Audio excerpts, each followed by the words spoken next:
એના પર આપણે ઘણા બધા એવા નામ સાથે કે આ ચુંબક જે છે એ ગ્રીસના જે મેગ્નેશિયા નામના જે પ્રદેશ હોય કે પછી જે મેગ્નેશિયા નામનો ભૂગોળ હતો, બરાબર, એની વાત છે કે ત્યાંથી આ ચુંબકનો પ્રારંભ થયો છે એવું આપણે કહી શકીએ છીએ, બરાબર. તો આપણે એક પ્રવૃત્તિ કરવાના છે. તમને બધાને ખબર છે કે ચુંબક કોને કહેવાય? કોણ બોલે છે?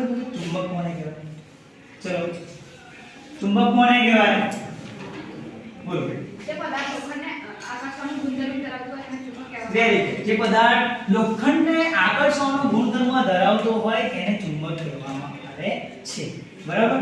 તો એ જ રીતે આપણે એક ચુંબક લેવાનું છે, બરાબર.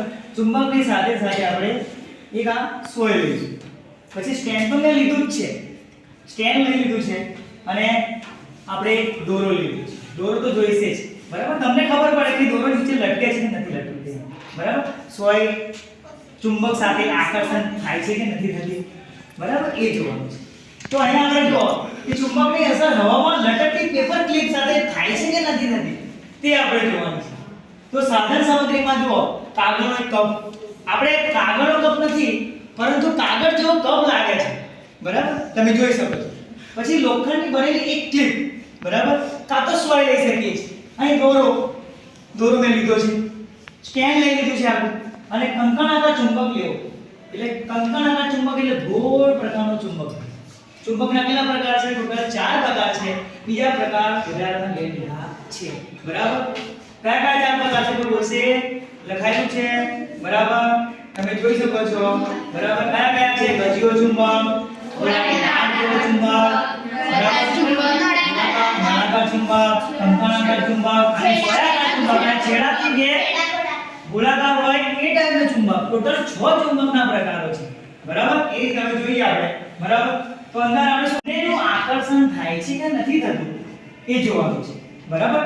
હવે ચુંબકનું આકર્ષણ એટલે શું તમને કદાચ ખબર હોય, બરાબર. ચુંબકીય પદાર્થો અને બિનચુંબકીય પદાર્થો કોને કહેવાય? ચુંબકીય પદાર્થો એટલે જોવાનું છે હવે કે આ સોય આ ચુંબકને જે કંકણાકાર ચુંબક છે એને આકર્ષણ થાય છે કે નથી થતું તે જોવાનું છે. જો તમે જોઈ શકો છો, બરાબર,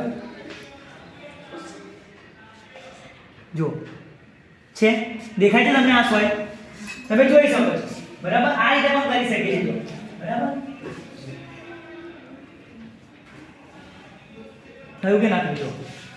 લટકતી સોય તમને દેખાય છે, બરાબર. હવામાં, બરાબર, ચુંબકની અસરથી હવામાં લટકતી સોય તમે જોઈ શકો છો. એનો મતલબ કે લોખંડ, આ સોય સારી બનેલી છે, લોખંડની બનેલી છે, એટલા માટે આ ચુંબક સાથે શું કરે છે? આકર્ષિત થાય છે.